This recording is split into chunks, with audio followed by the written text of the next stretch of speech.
ধর্মীয় সম্প্রীতির নামে তাদের ধর্ম হিসাবে এটা পূজা উৎসব, তাদের ধর্মীয় বিশ্বাস হিসাবে। মুসলমানদের ধর্মীয় বিশ্বাস হিসেবে এটা কি পূজা নাকি শিরিক?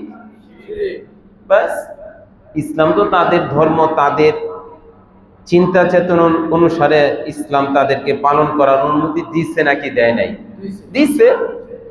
তো ধর্মীয় সম্প্রীতির নামে সেখানে গিয়ে আপনার গাঁজাখোরের মতো বক্তব্য দিবেন, এটা তো মুসলমান বরদাস্ত করবে না, এটা তো মুসলমান মেনে নিবে না। ধর্মীয় সম্প্রীতি সেটাকে ইসলাম শতভাগ স্বীকৃতি দেয়, ইসলাম অস্বীকার করে না। লা ইকরাহা ফিদ্দীন ক্বাদ তাবায়্যানা রুশদু মিনাল গাই। ধর্ম নিয়ে বাড়াবাড়ি চলবে না। পৃথিবীর যেই কেউ যে কোনো ধর্ম পালন করতে চায় তাকে পালন করতে দাও।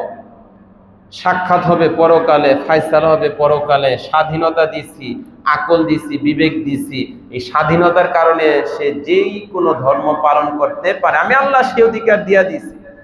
ও মুসলমান, তুমি আমাকে মানো, আবার তলে তলে ভগবানও স্বীকৃতি দাও, আবার তলে তলে নিজের দলের অবস্থানটাকে বিশ্ববাসীর সামনে জলাঞ্জলি দেওয়ার জন্য ভগবানের দরবারও যাও। লক্ষ্য উদ্দেশ্যটা কি?